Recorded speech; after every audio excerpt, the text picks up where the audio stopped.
कांग्रेस ने अपने मैनिफेस्टो में 1 करोड़ बिजली उपभोक्ताओं को 100 यूनिट बिजली मुफ्त और 200 यूनिट बिजली आधे दर पर प्रोवाइड कराने की बात कही है। क्या आपको लगता है इससे सरकारी कोष पर बोझ बढ़ेगा? बिजली के जो टैरिफ आए हैं वो इस हाई रेट पर भारतीय जनता पार्टी ने पहुंचा दिया है कि आम आदमी उससे तंग आ गया है, परेशान हो गया है।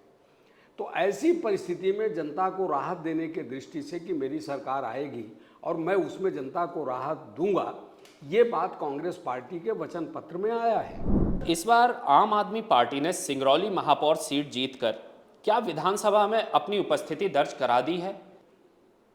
मैं निसंदेह रूप से एक बात कहना चाहता हूं, आप पार्टी ने जिस तरीके से दिल्ली में एक बार नहीं दूसरी बार भी जिस तरीके से सत्ता में आई, उससे आम जनमानस का ध्यान उन्हें अपनी तरफ खींचा। सर, बात अगर आम आदमी पार्टी की निकल कर आई है तो एक सवाल पूछना चाहूँगा। मुफ्तबाजी या कहे तो चुनावी रेवड़ियाँ, इसकी शुरुआत तो दिल्ली से हुई थी, लेकिन आजकल हर पार्टी ये चीज़ अपना रही है। इस बारे में आप क्या कहना चाहेंगे? और दल से ऊपर अगर मैं बातचीत करूं तो मैं कह सकता हूं कि ये समाज के लिए अच्छे नहीं है। कोरेक्स नाम की एक सिरप बहुत फेमस है, तो नशा मुक्ति के लिए आपकी सरकार क्या करेगी? निर्माण पर प्रक्रिया कमलनाथ जी के दिशा निर्देश पर निश्चित रूप से होगी, ऐसा मैं मानता हूं।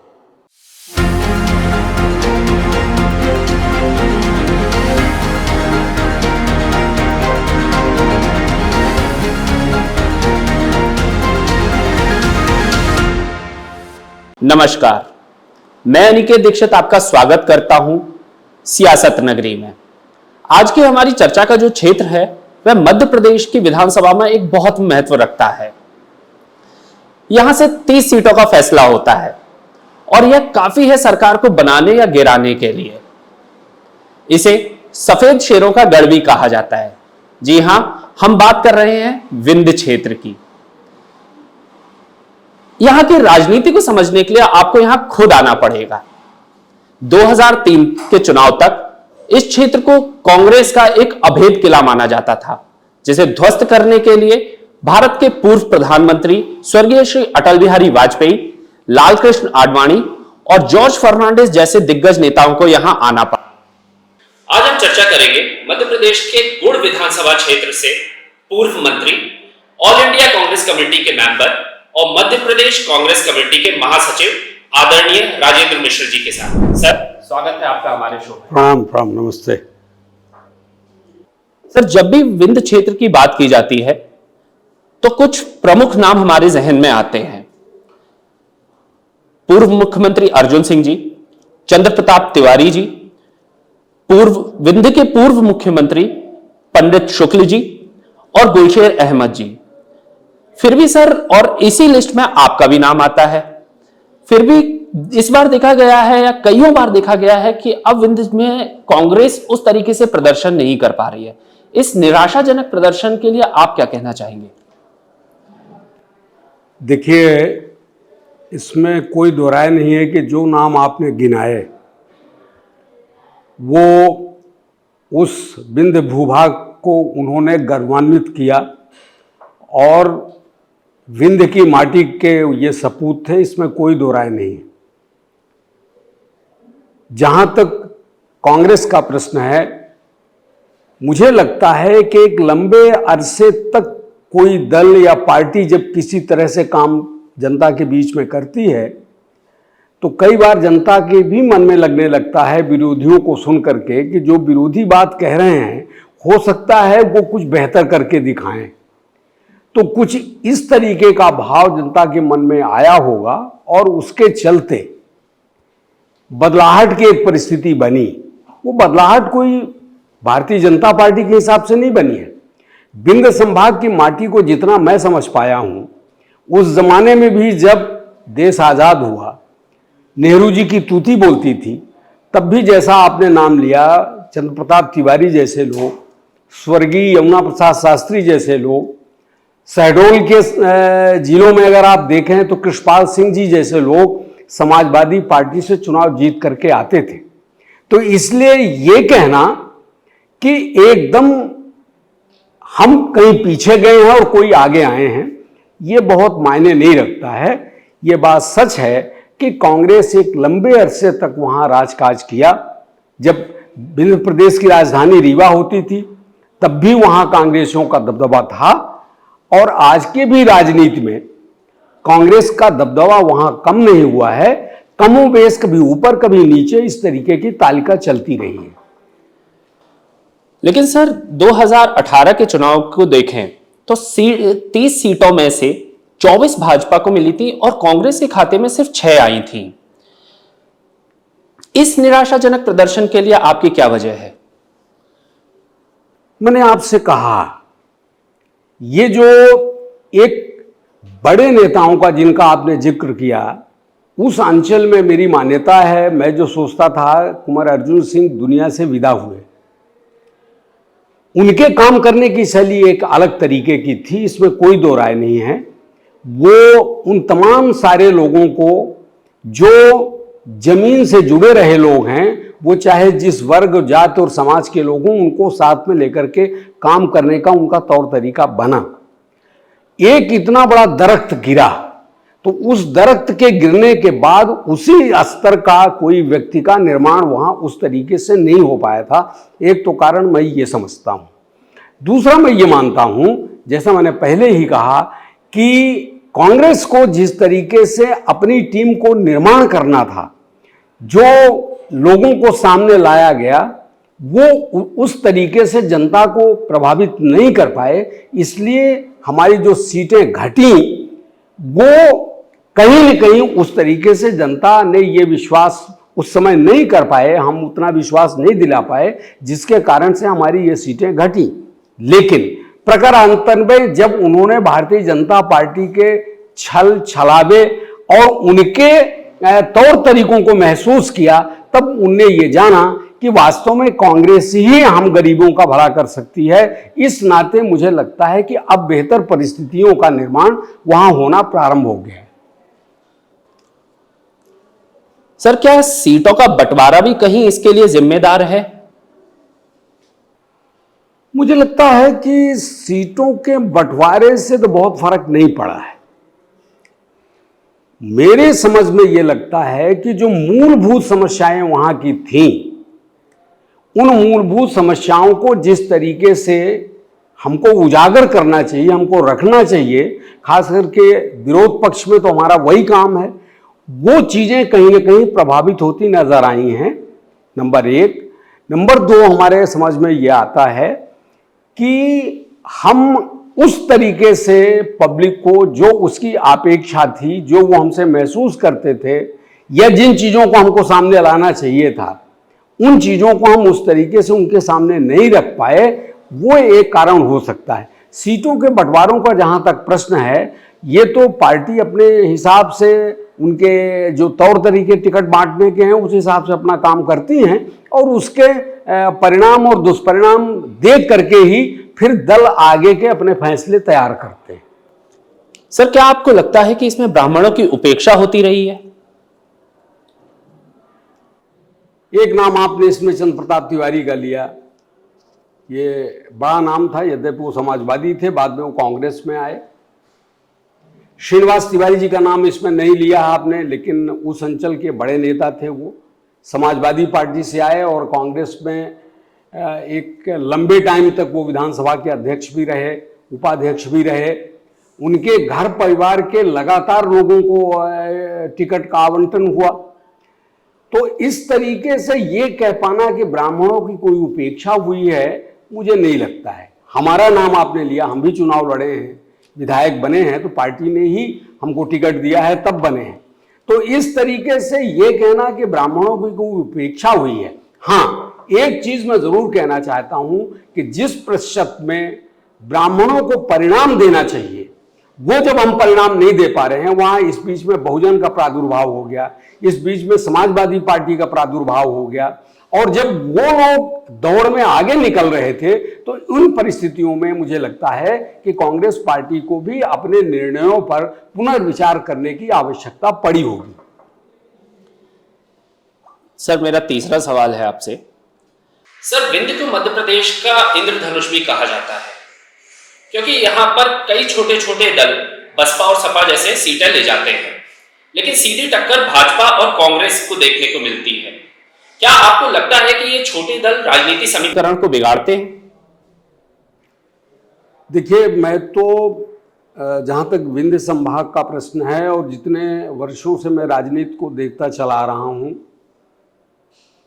कांग्रेस के वर्चस्व को देखा और कांग्रेस के वर्चस्व को ढलते और गिरते देखा, लेकिन ढलने और गिरने में प्रारंभिक तौर से सबसे बड़ा हाथ हमने देखा बहुजन समाज पार्टी का। उसके कारण अनेक हैं, लेकिन प्रमुख रूप से एक कारण यह है कि रीवा संभाग, चाहे इधर सतना का पोर्शन हो और चाहे उधर सीधी सिंगरौली का पोर्शन हो, ये उत्तर प्रदेश के बॉर्डर को निर्मित करते हैं। और चूंकि बसपा का प्रभाव उत्तर प्रदेश में ही सर्वाधिक रहा, इसके चलते उन्होंने दलित समाज को जिस तरीके से अपनी तरफ आकर्षित किया और 80-85 जातियों को लेकर के एक साथ चलने का जो उन्होंने नारा और प्रलोभन जनता के बीच में दिया, बीच में हमने देखा कि उसके इस झांसे में तमाम अन्य जातियों के लोग इकट्ठे हुए और ऐसी परिस्थिति आई कि वो तमाम अननोन पर्सनालिटी, चाहे भीम सिंह पटेल रहे हों बहुजन से सांसद, चाहे बुद्धसेन पटेल रहे हों वहाँ से सांसद, तमाम विधायकों को चुनने की प्रक्रिया निश्चित रूप से वहाँ बनी और कांग्रेस का उससे नुकसान हुआ। आगे चल करके मैं देखता हूँ कि इसी परिस्थिति में जब जनता ने ये देखा कि बहुजन समाज पार्टी से किसी तरीके का कोई हमको लाभ उस तरीके का प्राप्त नहीं हो पा रहा है और जिन जातियों को जोड़ करके उन्होंने एक सामंजस्य बनाया था, प्रकारांतर में उनके नेताओं ने उस तरीके से वो अपने लक्षण प्रकट नहीं किए और जनता में वो विश्वसनीयता अपनी जब नहीं बना पाए तो बहुजन समाज पार्टी एक तरीके से टूटती नजर आई, कमजोर होती चली आई। अभी आप कांग्रेस का अगर देख लें ग्राफ, तो रीवा जिले में तो मुझे लगता है कि 2/3 से ज्यादा देवराज सांसद थे बहुजन समाज पार्टी से, लेकिन उन्होंने कांग्रेस ज्वाइन कर लिया। डॉक्टर आयन पे वर्मा हुए, बबीता साकेत अभी मनगमा से चुनाव लड़ रही हैं, राम गरीब कोल जी सिरमौर से चुनाव लड़ रहे हैं, सब बहुजन के लोग हैं। तो मेरा आशय यह है कि बहुजन समाज पार्टी ने जब ये देखा कि वो कमजोर पड़ रही है तो उन्होंने कांग्रेस का दामन थामा और कांग्रेस ने भी ये देखा कि कमजोर तबके के उन जातियों को हमको समावेश करने में, साथ लेने में कोई कठिनाई नहीं है, इसलिए उनको अगवा करके टिकट देना, चुनाव लड़ाना, उनको समाज में प्रमुखता देना, ये सारा काम कांग्रेस ने किया है। इस बीच में उत्तर प्रदेश से ही समाजवादी पार्टी का भी रुख हुआ और कई जगहों पर, जैसे नारायण त्रिपाठी जो मैहर से नेता हुए, बाद में उन्होंने फिर दल बदला, कांग्रेस में आए, फिर दल बदला, भाजपा में गए, आज फिर उन्होंने विंध्य संभाग की एक अलग पार्टी बना ली, तो वो समाजवादी पार्टी से विधायक बने। सीधी जिले में भी के सिंह जैसे लोग समाजवादी पार्टी से विधायक बन करके आए। तो एक तरीके से मैं तो ये कहना चाहूँगा, खास करके विंध्य की राजनीति में, कि उत्तर प्रदेश की राजनीति में जो घटनाक्रम होते हैं उसका थोड़ा बहुत कमोवेश असर हमारे इस रीजन में पड़ता आया है। हाँ, आज की तारीख में अब जो दिखाई पड़ रहा है वो विंध्य डिवीजन में अब अप्रासंगिक हो चली है बहुजन समाज पार्टी, अप्रासंगिक हो चला है समाजवादी पार्टी। अब इस समय लड़ाई तो सीधे सीधे कांग्रेस और भारतीय जनता पार्टी के बीच में है और उसी पर फैसला होगा। सर, इस बार आम आदमी पार्टी ने सिंगरौली महापौर सीट जीतकर क्या विधानसभा में अपनी उपस्थिति दर्ज करा दी है? क्या आपको लगता है इससे वोट कटेंगे? दीक्षित जी, आपका ये बड़ा मौजूद प्रश्न है। मैं विषयांतरित हो रहा था, एक तरीके से बहुजन और समाजवादी पार्टी में केंद्रित कर रहा था। थोड़े दिनों से आप पार्टी ने मध्य प्रदेश में और विशेष करके विंध्य डिवीजन में, जहां आपने सिंगरौली का जिक्र किया है, महिला अध्यक्ष हुई हैं और महापौर भी हुई हैं, आप पार्टी ने अपनी दस्तक दिया है। हमारे यहाँ रीवा में भी पिछली बार के महापौर के चुनाव में, यद्यपि वहाँ कांग्रेस चुनाव जीत के आई है, अजय मिश्रा बाबा वहाँ महापौर बने हैं, लेकिन आप पार्टी ने भी दस्तक दिया और लगभग 8-10 हजार मत उन्होंने प्राप्त किया। मैं निसंदेह रूप से एक बात कहना चाहता हूं, आप पार्टी ने जिस तरीके से दिल्ली में एक बार नहीं दूसरी बार भी जिस तरीके से सत्ता में आई उससे आम जनमानस का ध्यान उन्होंने अपनी तरफ खींचा। आगे चल करके उन्होंने जिस तरीके से पंजाब में अपनी सरकार बनाई उससे भी उन्होंने ध्यान खींचा। जिस तरीके से पार्लियामेंट में पहली बार उन्होंने 4 सीटें जीत के लाए उससे उन्होंने अपनी तरफ ध्यान खींचा। लेकिन ये एक्सट्रीम पर जाते, ये दल परवान चढ़ता, उसके पहले जिस भ्रष्टाचार के बात को लेकर के ये सरकार इनकी बनी दिल्ली और पंजाब में, उनके 3 मंत्री उसी तरीके के भ्रष्टाचार के आरोपों में जेल में बंद है। मैं नहीं जानता ये कानूनी प्रक्रिया होगी, लेकिन अगर जमानत तक प्राप्त नहीं हो रही है तो इसका मतलब है कहीं ना कहीं कोई बात है। जनता अब ये चर्चा करने लगी है कि आप पार्टी को जिस तरीके से उन्होंने प्रचार किया और जनता ने हाथों हाथ लिया, ऐसा कुछ है नहीं। तर्क में ये चीजें आ रही हैं। इसलिए मुझे लगता है कि आपने जैसा प्रश्न किया है, रीवा डिवीजन में आप पार्टी की दस्तक तो हुई, लेकिन वो परिणाम तक जाएगी और कुछ सीटें वो जीतेंगी, ऐसा कहीं दूर दूर तक हमको दिखाई नहीं पड़ता है। सर, बात अगर आम आदमी पार्टी की निकल कर आई है तो एक सवाल पूछना चाहूंगा। मुफ्तबाजी या कहे तो चुनावी रेवड़ियां, इसकी शुरुआत तो दिल्ली से हुई थी, लेकिन आजकल हर पार्टी ये चीज अपना रही है। इस बारे में आप क्या कहना चाहेंगे? मुझे लगता है कि प्रजातंत्र में एक ये परिस्थितियों का निर्माण तो हो रहा है कि जहां से फायदा हो वही काम करना चाहिए। ये प्रजातंत्र का, मैं किसी दल को उसके लिए उस तरह से जिम्मेदार नहीं मानता। प्रजातंत्र में वोट पाने के लिए इस तरीके के उपयोग दिखाई पड़ रहे हैं, और दल से ऊपर अगर मैं बातचीत करूं तो मैं कह सकता हूं कि ये समाज के लिए अच्छे नहीं है। लेकिन प्रजातंत्र में वोट का महत्व है, सरकार तो उसी से बनती है, तो उस तरीके के कामों को जो जनता को सहयोग करते हो, जो जनता को एक तरीके से लाभ पहुंचता हो, एक तरीके से जनता को उससे काम करने में मदद मिलती हो, तो मुझे लगता है कि ये सार्वजनिक क्षेत्र में आवश्यक भी है और उसका उपयोग का प्रचलन इस समय देश में और प्रदेश में, दलों में, पार्टियों में बहुतायत तरीके से हो रहा है। ये इससे मैं इनकार नहीं करता। सर, कांग्रेस ने अपने मैनिफेस्टो में 1 करोड़ बिजली उपभोक्ताओं को 100 यूनिट बिजली मुफ्त और 200 यूनिट बिजली आधे दर पर प्रोवाइड कराने की बात कही है। वहीं भाजपा ने लाडली बहना योजना के तहत डीबीटी के थ्रू नगद रुपए उनके अकाउंट में जमा कराने की बात कही है। क्या आपको लगता है इससे सरकारी कोष पर बोझ बढ़ेगा? देखिए, सरकारों का काम है राहत देना, और उस दिशा को सोच करके जो भी सरकार काम करती हो उस पर तो कमेंट करना मुझे नहीं लगता कि उचित होगा। लेकिन जब वो किसी अपने विजिटेड इंटरेस्ट को पूरा करने की दिशा में काम होता है तो ये पीड़ादायक है। एक तरीके से आप देखें, जैसा आपने कांग्रेस का नाम लेकर के कहा, बिजली के बिल की बात की, बिजली के जो टैरिफ आए हैं वो इस हाई रेट पर भारतीय जनता पार्टी ने पहुंचा दिया है कि आम आदमी उससे तंग आ गया है, परेशान हो गया है। तो ऐसी परिस्थिति में जनता को राहत देने की दृष्टि से कि मेरी सरकार आएगी और मैं उसमें जनता को राहत दूंगा, ये बात कांग्रेस पार्टी के वचन पत्र में आया है जनता की राहत की दृष्टि से। लेकिन जैसा आपने जिक्र किया लाडली बहना योजना का, सरकारी कोष एक तरफ करोड़ों पर घाटे पर यह राज्य चल रहा है, कठिनाई दर कठिनाई बढ़ती चली जा रही है, और दूसरी तरफ आप किसी को वोट के बदले में 1000, फिर 1200, फिर 1500, फिर 3000, माने एक तरीके से आप पैसे को का एलोरमेंट दिखा करके, और खास करके इस चुनावी क्रम में जब महीने भर रहा हो, जब 2 महीने, भारतीय जनता पार्टी की सरकार तो पिछले 18 वर्षों से है, तो उसको अगर इतना ही लाडली बहना योजना में पड़ा हुआ था तो मुझे लगता है इस योजना को बहुत पहले उनको लेके आ जाना चाहिए था। लेकिन उन्होंने बुलाए कब, जब 2 महीने चुनाव के बचे थे। तो इसलिए लोगों के मन में ये सहज भाव से जन्मता है कि वोट की राजनीति के लिए इस तरीके से धन का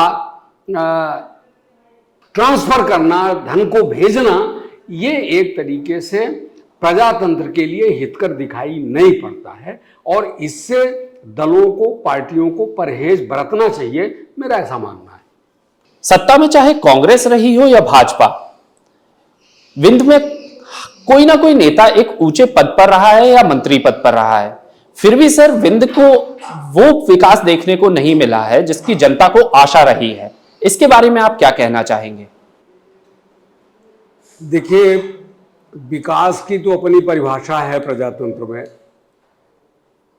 और ये भी सच है कि जनता ही उसको तय करती है। अगर विकास नहीं हो रहा है तो वो बदलती है। मैंने पहले ही आपसे कह दिया कि इसमें चाहे कांग्रेस हो, चाहे भाजपा हो, चाहे समाजवादी पार्टी हो, चाहे वो आप पार्टी हो, चाहे वो बहुजन समाज हो, अदल बदल करके जनता ने देखा है। विकास के दृष्टि से मुझे लगता है कि जो औद्योगिक घरानों का इस्टेब्लिशमेंट होना चाहिए उस रीजन में, वो निश्चित रूप से दिखाई नहीं पड़ता है। इस दृष्टि से हम लोग पिछड़े हुए हैं। लेकिन स्वास्थ्य के दृष्टि से, शिक्षा के दृष्टि से, टेक्निकल महाविद्यालय, मेडिकल कॉलेज के दृष्टि से ये आपको सब दूर दिखाई पड़ जाएंगे। रीवा हो, सतना हो, शहडोल हो, इन सारी जगहों पर मेडिकल कॉलेज वगैरह बने हुए हैं। तो विकास के उस तरीके से एक जो विधा है वो तो दिखाई पड़ती है। हाँ, जो आपने नेताओं को गिनाया कि वो मंत्री बन गए, फला हो गए, मेरा अपना मानना ये है कि जिस तरीके से सिलसिलेवार हमको डेवलप करना चाहिए, आगे आना चाहिए, आपाधापी में एक दूसरे को नीचा दिखाने के चक्कर में, राजनीतिक विषाद को आगे पीछे करने के चक्कर में कहीं न कहीं हम पीछे छूट जाते हैं। तो इस काम को मुझे लगता है कि जनता भी सनह सनह हमको याद दिलाती है, करती है। कांग्रेस पार्टी को अगर ये अवसर प्राप्त हो, इधर तो 20 वर्षों से मध्य प्रदेश में भाजपा की सरकार है, वही जवाब देगी कि ऐसा क्यों नहीं किया। केंद्र में भी उन्हीं की सरकार है, वो डबल इंजन की अक्सर बातचीत किया करते हैं। तो इसलिए मुझे ये लगता है कि आज अगर विकास के विषय में आपको चर्चा करना है तो ये तो आपको चर्चा उन लोगों से करनी पड़ेगी जिनके हाथ में जनता ने विकास का काम सौंप रखा है।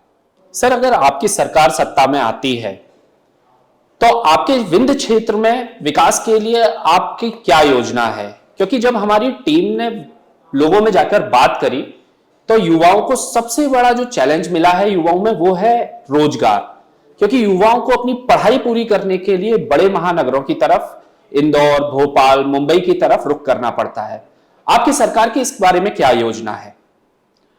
मुझे लगता है कि कांग्रेस की सरकार अगर बनती है तो जिस तरीके से आदरणीय राहुल गांधी जी ने और हमारे राज्य के भी बड़े नेताओं ने कहा है, कमलनाथ जी ही प्रदेश के मुख्यमंत्री बनेंगे। तो जो बेरोजगार वाली बात आपने कही है, मैंने एक से अनेक साक्षात्कार आदरणीय कमलनाथ जी के सुने हैं। यद्यपि ये दुर्भाग्य था कि जो सरकार 5 साल चलनी चाहिए वो 15 महीनों में किस तरीके से गिराई गई।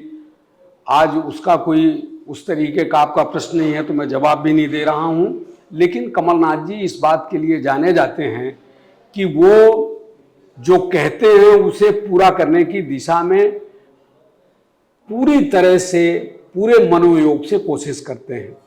15 महीनों में उन्होंने किसानों की समस्याओं को लेकर के जिस तरीके से उन्होंने कहा था वो किसानों के वायदे को उन्होंने पूरा किया। गौशालाएं जो बनवाने का काम उन्होंने किया, जिस तरीके से कन्याओं के विवाह को लेकर के उन्होंने 21,000 से 51,000 किया, एक तरीके से कमलनाथ जी इस बात के लिए जाने जाते हैं। मुझे लगता है कि अगर उनको ये अवसर मिला तो कोरोना काल में जिस तरीके से बेरोजगारी बढ़ी है समूचे देश में और मध्य प्रदेश राज्य में भी, युवाओं के लिए वास्तव में बड़ी कठिन परिस्थिति निर्मित हो गई है। जो एक बार काम छोड़ करके बॉम्बे से आ गया, मुंबई से लौट आया, उसको फिर वहाँ काम की दरकार नहीं हो रही है। गुजरात जो लोग गए वो फिर लौट के बेचारे। तो इस तरीके से मुझे लगता है कि कांग्रेस पार्टी की तरफ से अगर कमलनाथ जी इस राज्य में मुख्यमंत्री बने तो उनका विजन बहुत साफ है, विशेष करके जहाँ से रोजगारों के अवसर मिल सकते हैं उन्हें खगोलना, उन्हें तलाशना और उस तरीके से बच्चों को उस काम में लगाना, ये बेहतर, कमलनाथ जी से बेहतर शायद कोई जानता हो। मुझे लगता है कि एक राज्य की जनता को भी और खास करके युवा तबके को भी ये आशा बंधी हुई है कि अगर वो 5 वर्ष का कार्यकाल उस बार नहीं पूरा कर पाए, बहुमत से ये सरकार अगर बनती है और 5 साल चलती है तो बेरोजगार के बेहतर साधन निश्चित रूप से इस राज्य में उपलब्ध कराए जाएंगे। ऐसा युवाओं के तरफ से भी एक अपेक्षा की जाती है और हम भी मानते हैं कि ऐसा होगा। सर, बात जब युवाओं की निकली है तो एक चीज और पूछना चाहूंगा आपसे। जब हमारी टीम फील्ड पर निकली तो उन्हें पता चला कि कोरेक्स नाम की एक सिरप बहुत फेमस है, तो नशा मुक्ति के लिए आपकी सरकार क्या करेगी? देखिए, ये तो एक काल्पनिक प्रश्न है आपका, लेकिन मैं इससे सहमत हूं कि आज गांव-गांव में अगर आप घुस जाएं तो गांव की कल्पना सड़कें बनी है ग्रामीण विकास से, लेकिन उसी सड़क के किनारे अगर कोई एक गुमटी लगी हुई है तो पान के गुटके बहुतायत मात्रा में लटके हुए दिखाई पड़ते हैं और वहां पर कोरेक्स बिक रही है। पैकारी व्यवस्था तो भारतीय जनता पार्टी की सरकार को तो मैं अक्सर कहा करता हूं कि ये बालू के अवैध खनन और शराब के से जो धन का अर्जन करते हैं, राजस्व अर्जित करते हैं, उससे ये सरकार चल रही है। मुझे लगता है कि कांग्रेस ने अपने वचन पत्र में इन तमाम सारी चीज़ों का बहुत तरीके से वर्णन किया है और उस दशा में ये कोशिश की जाएगी कि जो समाज को विकृत स्वरूप दे रहे हैं, कानून, लॉ एंड ऑर्डर की स्थिति जो बिगड़ रही है, जगह जगह पर जो शराब की दुकानें खोली गई हैं, उन सब पर अंकुश लगाया जाए और एक तरीके से बेहतर समाज के नव निर्माण पर प्रक्रिया कमलनाथ जी के दिशा निर्देश पर निश्चित रूप से होगी, ऐसा मैं मानता हूं। सर, अगर मैं आपसे एज ए कांग्रेस नेता नहीं, एक आम आदमी की तरह सवाल करूं तो विंध्य क्षेत्र के लिए आपकी प्रमुख जरूरतें क्या है? मुझे लगता है कि एक पहली बात तो आपने कह दी, एक प्रमुख जरूरत है, तमाम शैक्षणिक संस्थाएं हैं लेकिन बच्चे बेरोजगार हैं। तो सबसे पहली आवश्यकता है कि आदमी की भूख खत्म हो, भूख मिटे, वो एक पहली आवश्यकता निश्चित रूप से है। बेरोजगारी बहुत अंत तक लोगों को परेशान किए हुए है, तो बेरोजगारी दूर करने की जो नियति सरकार की होनी चाहिए वो जब तक नहीं बनती है तब तक उस दिशा में निश्चित रूप से नुकसान हुआ है। एक दूसरी बात में, जैसा मैंने आपसे कहा कि औद्योगिक घराने कुछ उस अंचल में आए तो निश्चित रूप से लोगों को साधन और सुविधा मुहैया होगी। बेरोजगारी अगर समाप्त होगी तो लोगों के रहन सहन में और उनके जीवन शैली में बहुत एक व्यापक परिवर्तन आएगा। ये एक मुख्य कारण मेरी समझ में आता है। सर, अगर आपकी पारंपरिक सीट गुड़ की बात करें तो अभी यहां से मौजूदा विधायक श्री नागेंद्र सिंह हैं। 2018 के चुनाव में इन्होंने कपिध्वज सिंह को 7,828 मतों से हराया था। क्या इस बार कांग्रेस अपनी सीट वापस लेने के लिए तैयार है? देखिए, पार्टी कांग्रेस का जहाँ तक प्रश्न है, वो तो जो चुनाव लड़ रही है वहाँ तमाम हर जगह जीतने के लिए लड़ रही है। हफ्ते भर में परिणाम आना है, मत जो हैं वो मत पेटियों में पड़ गए हैं। मैं कोई ज्योतिषी हूँ नहीं कि मैं उस तरीके से कोई अपनी बात आपके सामने रखूँ और इस परिस्थिति में, लेकिन मुझे लगता है कि कांग्रेस इस बार उस पूरे रीजन में बेहतर एक प्रदर्शन कर रही है। उसका असर गुड़ में भी दिखेगा। जहाँ तक गुड़ के प्रगति पर आपका प्रश्न था, ये मेरे लिए एक भावनात्मक प्रश्न है। ये संयोग है कि मैं दोबारा वहाँ विधायक नहीं बन पाया। लेकिन जब मैं विधायक बना था तब से लेकर के अब तक मेरे मन में एक योजना गुड़ को लेकर के थी। जब मैं भोपाल होता हूँ और भोपाल में नए और भोपाल को देखता हूँ, जब मैं दिल्ली में होता हूँ तो एक पुरानी दिल्ली एक नई दिल्ली को देखता हूँ, तो उसी से मिली जुली प्रतिक्रिया मेरे मन में गुड़ के लिए है कि गुड़ में एक पुराना गुड़ है, एक नए गुड़ का निर्माण करें। और उस नए गुड़ के निर्माण में मैंने कोशिश किया था कि वहाँ तहसील बन जाए। मैंने प्रयास किया था अपने ज़माने में कि महाविद्यालय हो जाए। जो नए निर्माण के लिए बातें थीं, तहसील भी बन गई, महाविद्यालय भी बन गए, आगे सौर ऊर्जा का प्लांट डल गया। लेकिन जिस तरीके से गुड़ का विकास होना चाहिए था वो विकास निश्चित रूप से नहीं हो पाया है। ये हमारे मन में भावनात्मक, जैसा आपने कहा, दल से ऊपर उठ करके मेरे मन में ये भाव है कि एक नए गुड़ का निर्माण हो और वो नए गुड़ के निर्माण में जो जो कमियां रह गई हैं, अगर अवसर प्राप्त हुआ तो उसे पूरा करने की दिशा में मेरा निरंतर निश्चित रूप से ये मन भाव है कि उसे मैं पूरा करूं। सर, 2020 कोरोना काल और कांग्रेस के लिए सदमा, जब ज्योतिरादित्य सिंधिया जी ने अपने विधायकों के साथ मिलकर भाजपा की सदस्यता ली थी और सरकार गिरा दी थी, क्या आपको लगता है इसकी वजह कांग्रेस की अंदरूनी कलह रही थी? देखिए, जो बातें हो गई उस पर बहुत सारी बातें आ चुकी हैं, उस पर बहुत कुछ कहने की मुझे नहीं लगता कि आवश्यकता है, खास करके इस क्षण में जब दूसरी सरकार अब बनने की स्थिति में आ रही है। लेकिन हाँ, आपने जो कहा, एक बात मैं निश्चित रूप से कह सकता हूँ कि जिस तरीके से चुनी हुई सरकार को किस तरीके से प्रलोभन देकर के सरकार गिराई गई और सरकार शिवराज की बनाई गई, जनता ने इस बार जो 2023 का अपना मत दिया है उसके जहन में इस बात को लेकर के पीड़ा है कि हमने सरकार तो कांग्रेस की 2018 में भी बना करके दिया था। इस भारतीय जनता पार्टी की सरकार केंद्र के बूते मोदी का जो एक तरीके से काम करने की शैली है, सरकार गिराने वाली व्यवस्था की, वो चाहे गोवा हो, चाहे कर्नाटक हो, चाहे महाराष्ट्र हो, उसके तरह से उन्होंने जो प्रारंभिक खेल मध्य प्रदेश में किया और उसमें पैसे की भूमिका बहुत अधिक रही है, उस तरीके से जो सरकार गिराने का काम किया गया, मेरा दृढ़ मत है कि 2023 की में जनता ने उसका पूरा बदला एक तरीके से लिया है और 3 तारीख को जब परिणाम आएगा वो दिखाई पड़ जाएगा, ऐसा मैं मानता हूँ। सर, कई वरिष्ठ नेताओं ने मन के अनुसार पद न मिलने पर पार्टी का दामन छोड़ दिया था, लेकिन आप एक सच्चे सिपाही की तरह कांग्रेस में डटे रहे। क्या वजह है कि आपने कभी किसी दूसरे दल की तरफ रुख नहीं किया?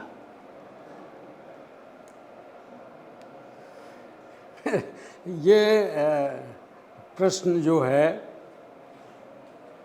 मुझे अंदर से कई बार आंदोलित करता है और एक तरह से आपने हमारी चोरी जैसे पकड़ ली है कि मैंने ऐसा क्यों नहीं किया, ऐसा आपका प्रश्न है। मेरे पिता शिक्षक थे और शिक्षक पिता का पुत्र होने के नाते मेरे मन में बहुत बड़ी अभिलाषाएं नहीं थी। यही कांग्रेस पार्टी है जिसने हमको विधायक बनाया, यही कांग्रेस पार्टी है जिसने मुझे महामंत्री, ऑल इंडिया कांग्रेस कमेटी का मेंबर, कई राज्यों में काम करने का अवसर प्रदान किया, तमाम लोगों से संपर्क और सहयोग प्रदान करने का अवसर दिया।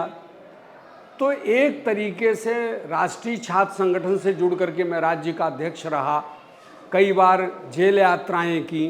तो एक मन में मेरे बात आई कि जिस कांग्रेस पार्टी ने हमको कहाँ से उठा करके वो कहाँ पहुँचा दिया, उस कांग्रेस पार्टी को हमको भी तो कुछ देना चाहिए। कई बार पार्टी ने दिया, कई बार पार्टी ने नहीं दिया। जब दिया तब पार्टी ने दिया और जब नहीं दिया तब नेताओं ने नहीं दिया। तो नाराज़गी नेताओं से हो सकती है, पार्टी से नाराज़गी नहीं हो सकती है। और अगर पद को लेकर के मन में, मैंने पहले ही आपसे कहा कि मैं शिक्षक का पुत्र हूँ, कोई बहुत बड़ी महत्वाकांक्षा लेकर के सार्वजनिक जीवन में नहीं आया था। सेवा का भाव था मन में, वही मन में हमको इस पार्टी में रखे रहने का और इस दल में रखे रहने का एक तरीके से प्रेरक संबंध इस पार्टी से बनाए रखने का किया है। यद्यपि लगने लगा है कि अब हमारी पार्टी जो है वो नए नए अन्वेषण, नए नए प्रयोग करने के लिए अब अग्रसर है।